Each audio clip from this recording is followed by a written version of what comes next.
This is juicy, you guys. Juicy.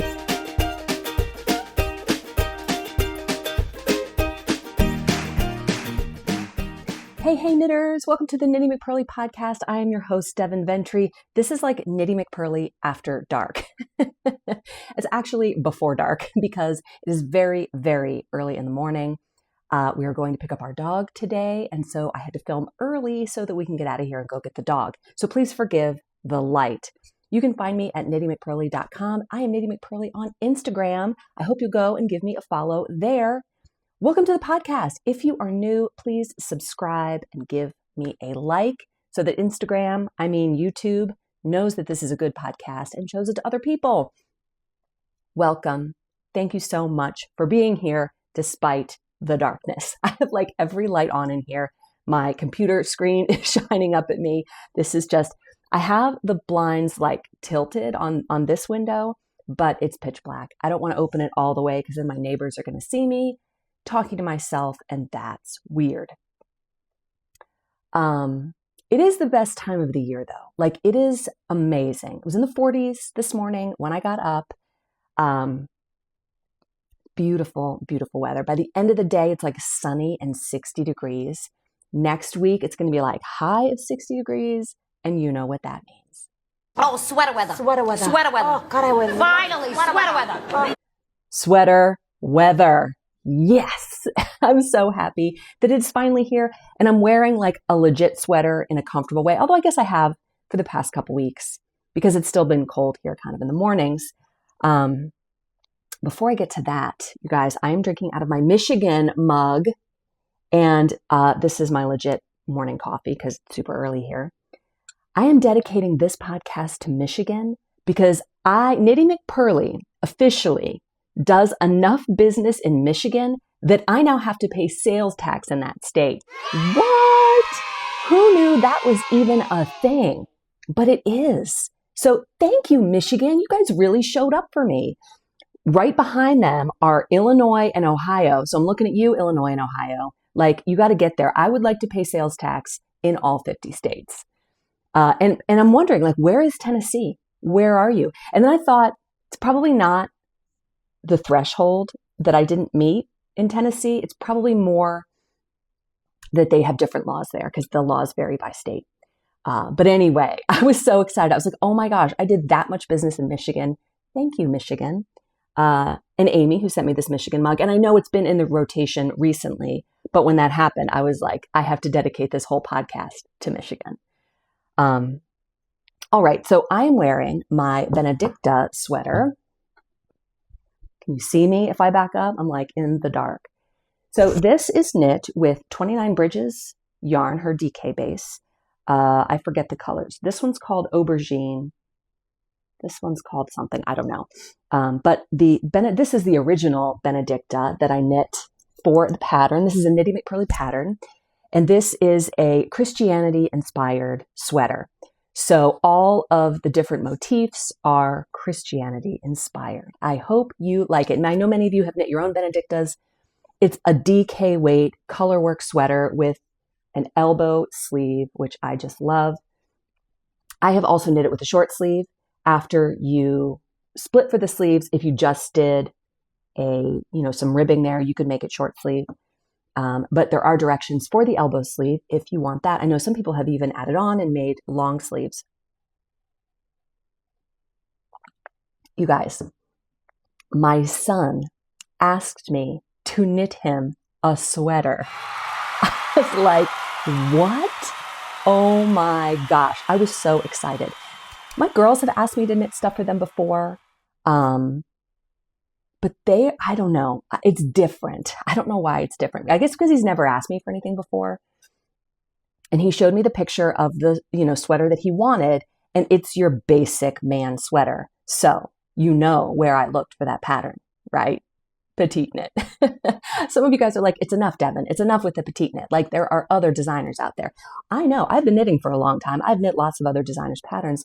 But I am just on a petite knit kick. And I don't know, she's just new to me, like when something's new to you and you're super excited about it. So I went looking, and this was a couple days ago. So I have to kind of think about what why I picked the Northland sweater. I think it's because I'm pretty sure this is the one that's the worsted weight, because I want to make his in DK weight. He's 13 and his circumference is like 30 inches. And I wanted it to be a little bit big, but not too big. So I'm pretty sure that the Northland one is in worsted weight. And so I thought if I use a DK weight yarn and I use my gauge switcheroo worksheet, which if you're new is free over on my website, which allows you to use a different gauge than the pattern calls for or a different yarn, and you just knit a different size of the pattern. Well, in this instance, I want a slightly smaller sweater, I think, pretty sure. I haven't fully thought through it yet, and I haven't even purchased the pattern yet. It's in my cart. But I'm going to make him the Northland sweater. And the reason I haven't done it yet is because I'm not ready to cast it on. Anyway, so here's the funny part of that story. Gigi finds out about it, okay? And my son is 13, all right? So he's not going to be able to wear this sweater for the rest of his life. But Gigi is 16, and she's just little. Like, she's my smallest child. And she was like, Mom, I want that sweater when he grows out of it. And he had already picked Black Forest Cake for his color, which is my deep dark green. She's like, no, Mom, make it in Fathom, the dark blue, because he won't remember that he picked the green. He'll like the blue just as much, and blue's the color that I want. So all of that is happening, behind his back, and he will not notice, and he does not care, but he will love the sweater and it'll make him happy. And I'm just so excited to make it for him. Anyway. All right, let's move on to progress and shop news. October's color of the month has sold out. Thank you so much. I'm so glad you guys liked it. I'm not sure about the future of the color of the month because there are so many things coming up in the next year. I'm going to have 2 clubs each month, the Blanket Club and the Hat Club. I have the new Virginia Woolen Spun coming, which I'm going to go pick up on November 1st. I'm going to go pick up on November 1st. My daughter has a college visit down there, and I was like, oh, let's roll that in, and I'll pick up the yarn on the way home. All 400 pounds of it. Very excited about the Virginia Woolen Spun. Never had yarn custom spun for me before. It's exciting. Not sure what the turnaround on that will be. Anyway, all that to say, I'm not sure about the future of the color of the month. Let me know what you think. Like, do you look forward to the color of the month? Is it something you're really interested in?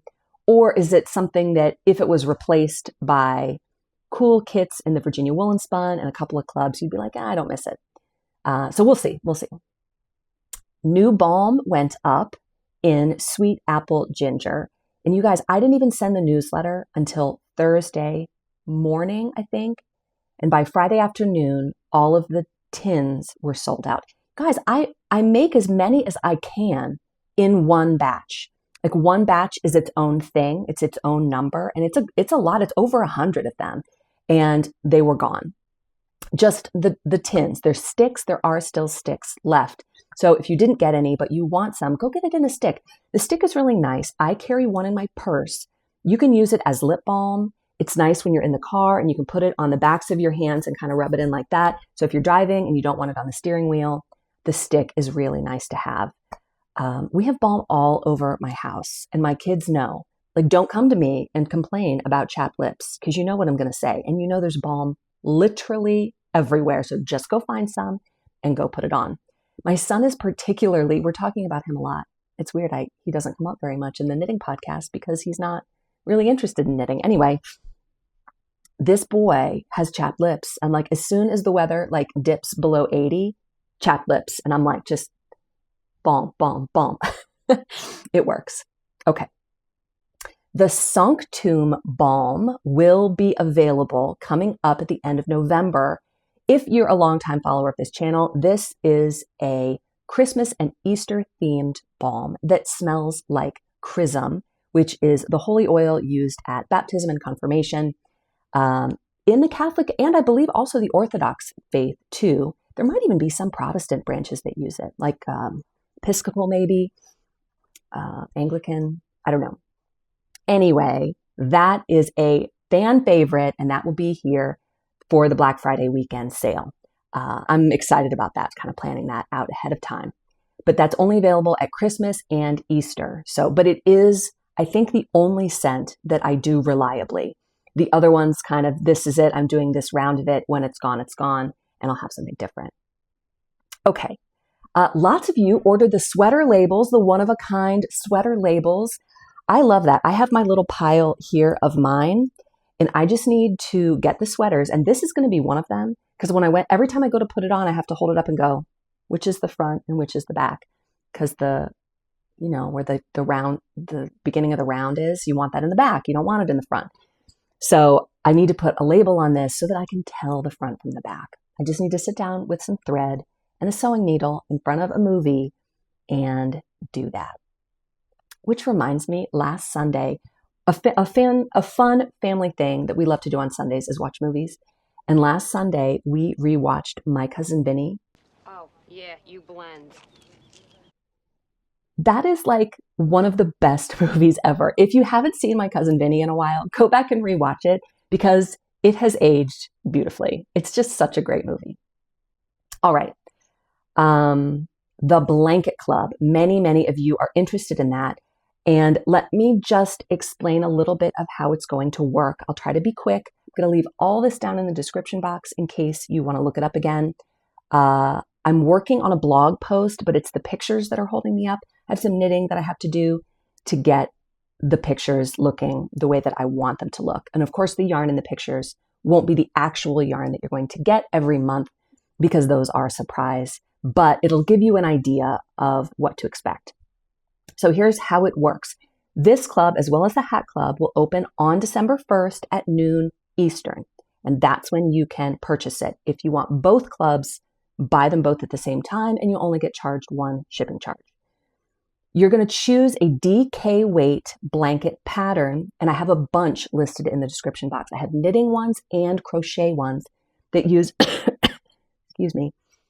that use about 2,950 yards, which is about 1,200 grams or less.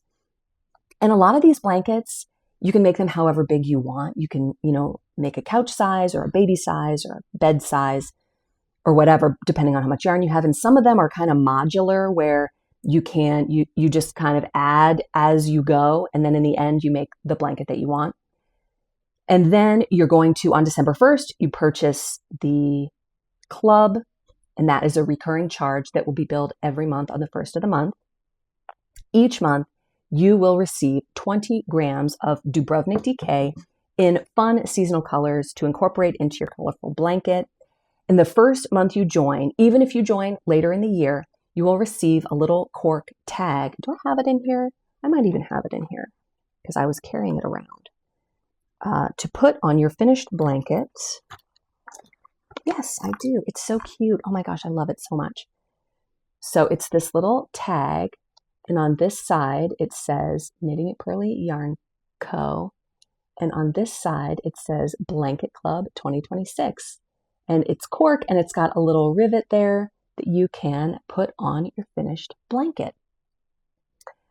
And that's the only extra that's going to come in the club to keep the cost down, because I wanted this to be a really budget-friendly club if that's something that you are interested in. There's a little hashtag that you can use to post on Instagram so that you can follow along. And there's also a Facebook group, which if you are a member of the Blanket Club, you have access to the Facebook group and you can post pictures and ask questions and talk to other knitters who are also in the club.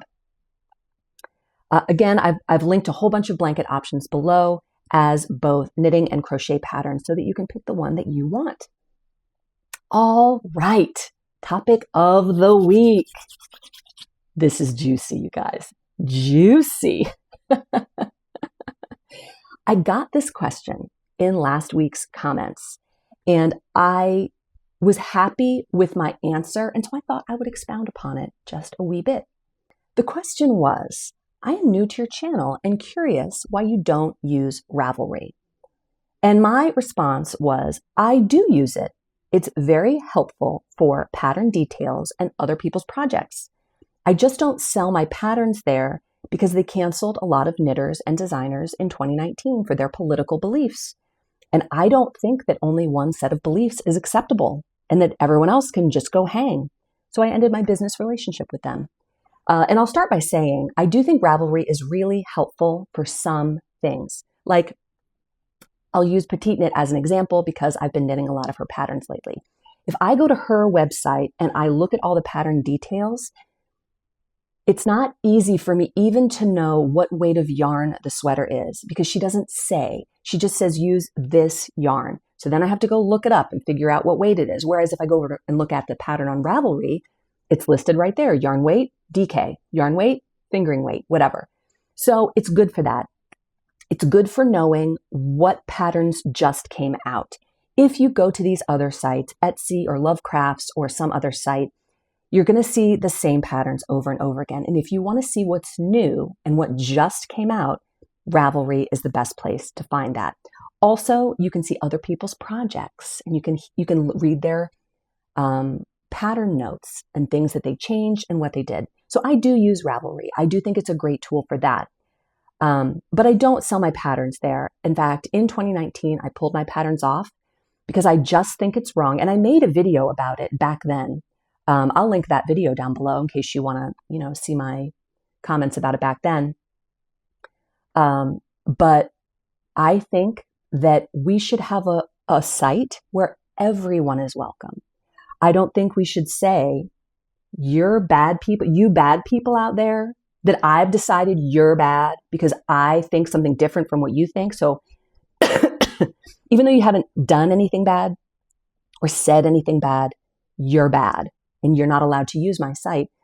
I don't think we should do that. I think that if someone does something evil, then it's okay to, on a case-by-case basis, maybe you would kick someone off the site if they did something evil, but you can't just decide someone's evil and then remove them from the site.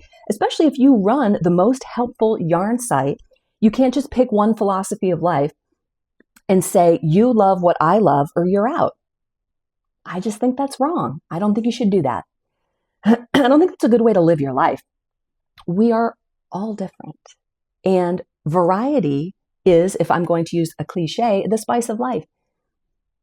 Look at all the variety in the world. Look at the bugs alone, or the flowers, which is a little bit nicer. It's interesting. Variety is interesting. I think we should love one another. I think we should accept each other, even when we're different. I really don't know a lot about the people who run the Ravelry site. I know it was started by a husband and wife team. And I have often thought that if I ever met them in person, the very first topic that I would bring up is Boston Terriers, because we both love Bostons. And that's something that we could unite over. When you meet someone different from you, come to a topic of conversation that you both can talk about. This seems so simple, but I would ask them to just open their minds a little bit and open their hearts and say, we welcome everyone, not just the people that we agree with. All right, the comments section. Lena Marie said, I have a large yarn stash. One other con, and several commenters brought this up, is that what you have may not be available anymore, or the dye lot may no longer be available, so you're limited in what you can make. For example, what she means is like, you saw some yarn that you loved and you bought 3 skeins of it.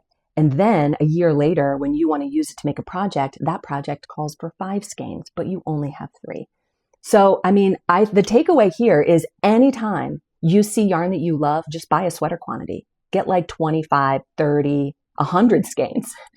Of course, I'm joking. But yeah, that is a good point. I didn't really think about that. She says, but one other pro to keeping a stash is that when my 4-year-old grandson comes over, I let him choose from my unwanted stash to make anything he wants, and he feels so special. That is such a good point, because as kids grow up, and kids will knit and not knit, or crochet and not crochet, because young people crochet, remember, it'll come in and out of their life. But it's nice when they want to make something to just be like, oh, here you go, here's the yarn. Allie said, I love the stash conversation. Both of my grandmas had stashes of fabric and yarn, Rubbermaid tubs full. One grandma would pick out yarn or fabric if it was on sale. My grandma was the same way. But what she ended up with was stashes that nobody was interested in because the quality was low and the prints were hideous. Yeah, that can happen too. I specifically remember a red cotton canvas with white grasshoppers. Not cute, cartoony ones, but accurate ones. My other grandma chooses high quality quilting cottons or bougie yarns, but definitely has more than she can use. After doing a little bit of both myself, I decided I would have a small stash of fabric and yarn because I sew and knit, and I know I will use or that is gifted to me. The stash is more for small projects, hats, mittens, and other accessories for knitting, and very little fabric for kid clothes. Basically, my stash is there to It's early, guys. I need more coffee. Basically, my stash is there to satisfy my cast on itch. But when I have a specific vision for a sweater, dress, or for myself or for another project, I know I will be making a purchase. Lots of you said something to that effect where, your stash is more single skeins for that special project that only takes one skein, like mittens or socks or a hat or a cowl, or just something that if you have the urge to cast on, or if you need to cast something on really quickly, you have it, which is a great idea. I love that idea. Andrea, are you the same Andrea? I think you are, that I met at the Blue Ridge at the Shenandoah Yarn Festival. I think so. Hi, Andrea. Andrea said, Devin, the button lady's business name is Dusty's Vintage Buttons. There it is. I told you what it was. So thank you, Andrea, because I could not remember it. Dusty's Vintage Buttons. She is not on the internet. And she always says that. She's like, get them while you're here, because I'm not on the internet. So Dusty's Vintage Buttons. If you are at an East Coast yarn festival, keep an eye out for her. Only 2 more comments. Mandy said, I love this comment. Hi, Devin. In a prior episode, you mentioned that you do not catch your floats when knitting colorwork. I have been knitting the heirloom quilt cardigan for about 2 years, not continuously, but off and on for that long. I love quilt stars, and when I saw the cardigan, I was so excited to cast it on. I had only knit one colorwork pattern prior to starting this cardigan. Needless to say, I'm very slow, and I was really struggling with how long it was taking me to make each square because of catching floats.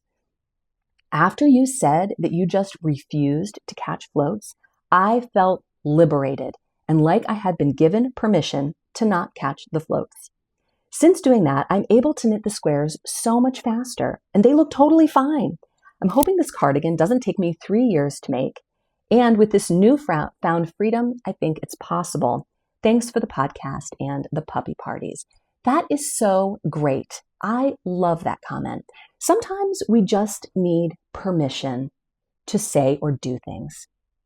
And with knitting, I totally feel that way. The reason you catch the floats is because they're too long and you're going to get caught on them when you're putting the thing on.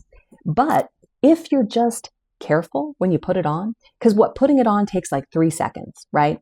Maybe extend that to 5 or 6 seconds because you don't want to get your fingers caught in a float. After it's on your body, the long floats don't matter. So if you want to catch them, catch them. If you don't, don't. If you're doing a colorwork sweater and you have a bunch of ends on the inside of the sweater or a hat, and you want to just tie those in a knot, do it, girl. You can do it. RN Penelope said, I went to the Lamb and Wool show in Dixon, California last weekend, my first fiber festival, and there was a button booth. The name is The Tin Button. All she sells is vintage buttons. Oh my gosh. She has an Etsy shop and said, if you're looking for something in particular, message her and she will look. The lady I talked to is the daughter of the woman who started the business. She was absolutely fantastic and had a huge selection. That is such a great tip, Penelope, but I went over to Etsy to look for the store and I typed in the tin button and it did not come up. So does she have a different Etsy name? Maybe drop that in the comments. If anybody knows, if any Californians out there know the tin button and you know the name of her Etsy shop, please let me know because I would love to have an online shipper for vintage buttons. That would be amazing. I wanted to mention to you, there are 2 longtime watchers of this podcast and 1 attendee of my retreats who have new knitting podcasts. And I just wanted to let you know, in case you're looking for new wonderful people to follow, Tanya has a new podcast called The French Knot. You can go subscribe to that. I will link it below. And Sarah is brand new. I'm pretty sure she only has 1 episode out of the Kinda Loopy podcast. Sarah, I know in real life. Tanya, I know over the internet, and they are just both wonderful, wonderful ladies. So go give their podcasts a watch, give them a subscribe and a like, and that would probably just make their day. I got another comment. I didn't pull it, but someone said to me, have you seen the book Socks for Supper? I think that's what it's called, Socks for Supper.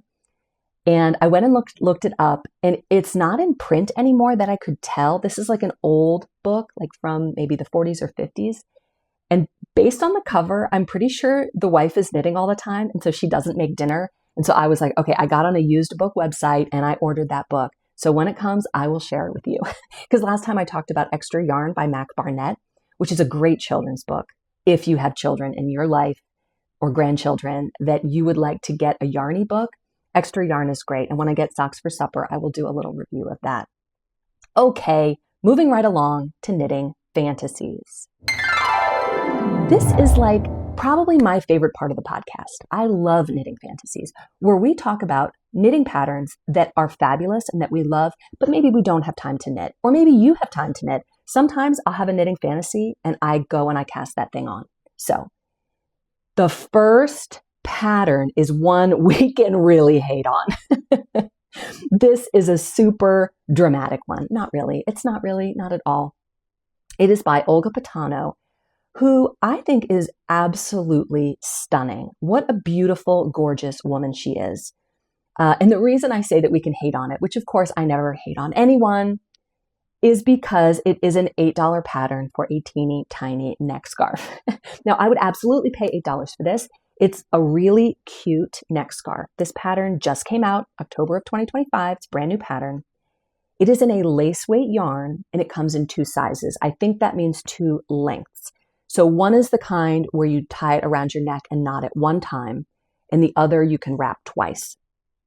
Though it seems like it would just be longer, but because of that all over cable pattern, I guess it needs another size. I don't know.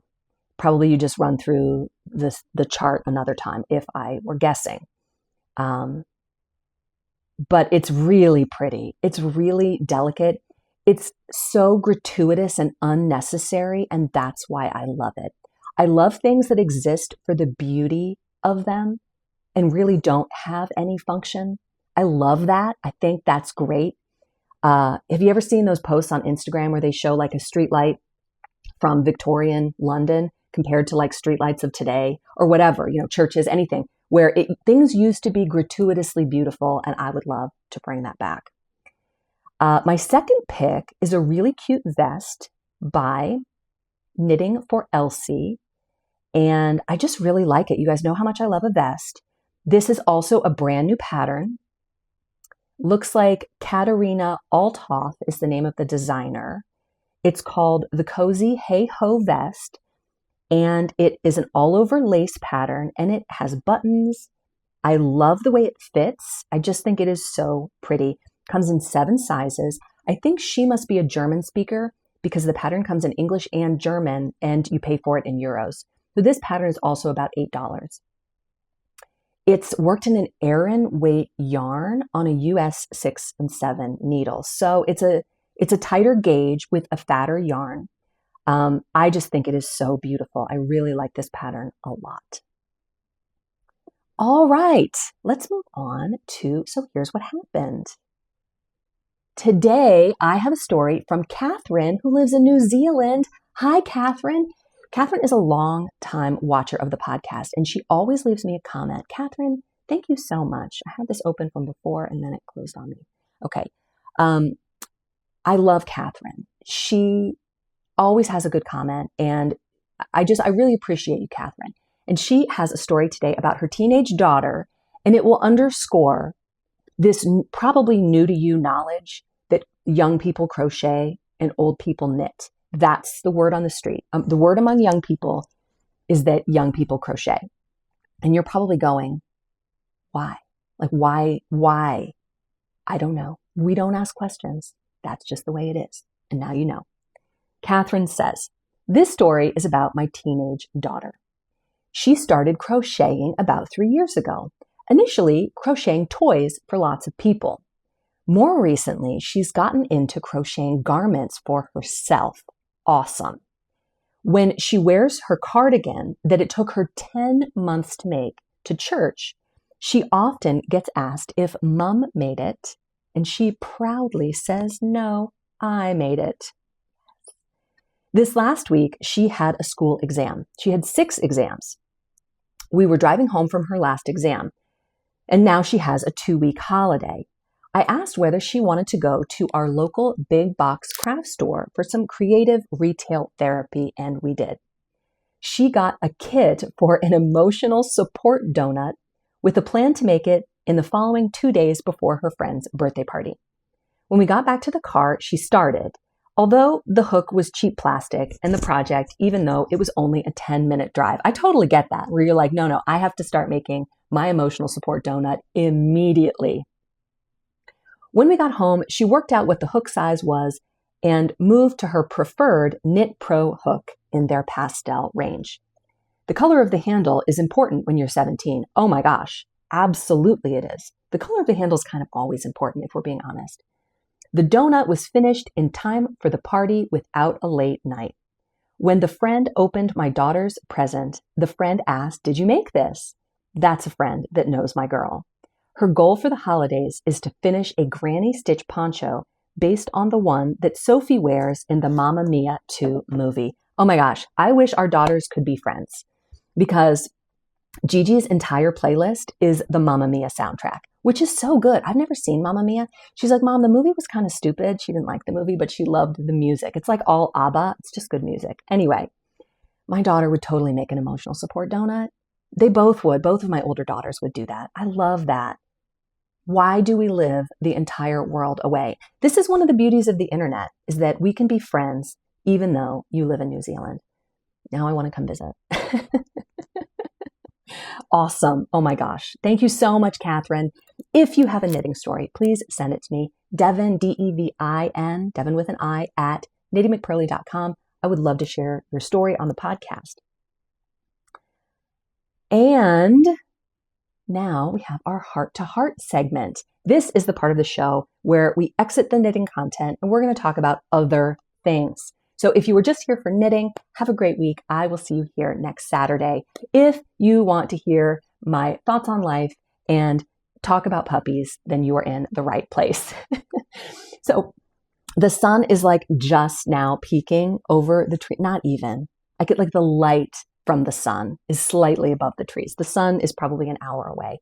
It is 7 o'clock in the morning right now because we are going to get our puppy today. I'm so excited. I have watched all the dog training videos. We are definitely doing crate training. I had some people say, like, what, you just bring a dog home and, they live in your house. And we did that for Rocky. But Boston Terriers in particular can be anxious dogs. And a crate, getting them to love being in their crate gives them a real feeling of safety and security when they need to be in there. So I am dedicated to that. And it's going to be hard because nobody is going to want them to go in there ever. If we're going to want to hold them all the time. And there are so many arms available in my house to hold him. So that's going to be a challenge. Anyway, that's exciting. That's happening today. If you follow my personal account on Instagram, and you're welcome to, if you are a woman and a knitter, you're more than welcome to follow my personal account. I think it's just Devin Ventry on Instagram, and you'll see it's a picture of me and my family. And it's a private account, so you'll have to request, but no men can follow me. Even if you're a man and a knitter, I'm sorry. But I'm a married woman and men can't follow me. I'm sorry. Unless you're my personal friend, that's different. But if you're a woman and a knitter, you're more than welcome to follow me, and you can see all the puppy pictures. Anyway, I had kind of an epiphany yesterday. I wanted to tell you the story. Okay, so a couple weeks ago, my husband and I are out to dinner. And it's like the end of the week date night dinner. And, it's like when we talk about all the things, and we tend to do this about once a week. So at this particular dinner, we usually get a dessert and we share it. And so we order the dessert, and the dessert comes with one cherry on the top, which is just dumb. I should just request 2 cherries. They'd give me 2. And so instinctively, I grab the cherry because I really want it. And then as soon as I do, I thought, well, that was selfish. I should offer my husband the cherry because that would be unselfish, right? Unselfish. And so I do. And he says, yes, thank you. Yoink. And he's like, and he eats the cherry. And, and I, who freely offered the cherry, had the audacity to be annoyed by that. Okay. I had the audacity to be annoyed that my husband took something that was offered to him, because what I wanted him to do was to also be unselfish and say, no, you have it. And then I would both be unselfish and get the cherry, right? Okay, so I'm thinking this through, thinking something is wrong here. I feel slighted and I'm not sure why. And I thought this through, like I rolled this over in my head for a while. So then, okay, yesterday, my husband and I, my daughter, Charlotte, is 10 and she had to do a reading at Mass, at her school Mass. So we went to Mass to see her do the reading and to go to Mass. And after that, we went out for breakfast, which we almost never do. So I am walking first to the table because, my husband's like, go ahead, you go first. And she shows us to the table and it's in the corner, which we love. But the seat with your back to the wall is the better seat. And so I thought, I know that we both want that seat. But if I offered it, he would just take it. And I wanted the seat. So I just sat down in the seat. He goes, well, I wanted that seat. And I said, I know, but I wanted it too. And he gave me an argument over, he needs to see what's happening in the restaurant and he's observant and I am not, which is true. And then I said, well, once I was presented with a good argument, I was like, well, do you want to switch? He was like, no, it's all right. I took a look and everything seemed fine. And it was, of course it was. So then I said, what did I say? When you're offered something, do you take it if you want it and don't if you don't? And he said, yep. And I thought, what a straightforward man thing to do. And then I thought, I should be more unselfish, not in a I'm unselfish kind of way, but in a genuine way. When you offer someone the one and only cherry on the dessert, you should do it you, meaning me, should do it in a true, unselfish, humble way. Not because that's just pride. That's just pride. When you do something to be unselfish, that's just you being proud. To have humility, you offer it and you hope they take it. And if it's something you're unwilling to give, then don't offer it. And think to yourself, why am I so selfish and proud that I can't offer it? It was like this huge eye-opening moment about humility to me, because a humble person offers something that they want, not to be unselfish, but because they genuinely want the other person to have it. Isn't that that was it was infused into my brain. God was like, Devin, here's a little nugget of how proud and selfish you are. And it was so helpful to me because the only way you become humble and unselfish is by recognizing how proud and selfish you are. That's my wisdom for the day. I'm so excited. I hope next week I will have the puppy on the podcast. I will show him to you and he'll be here in the flesh. I thought I might do it today, but I wanted to get the podcast up and I want when he comes to be able to focus on him and the training and all of that. So next week I will show you the puppy. And if you want to see him before then, go request to follow me over on Instagram. All right, knitters, have a wonderful week. I didn't even show what I'm working on. Oh my gosh. Let me just show that real quick. You guys, how did that get missed? Was that even on here? Anyway, here's a little bit of knitting content for you lucky folks who waded through this. My vest that I've been working on, I joined under the underarms and now I am on total cruise control with the around and around stockinette. I can be the passenger in the car while my 16-year-old is driving, say the rosary, and knit at the same time because it is that mindless. All right, you guys, crazy. Have a great week. Bye.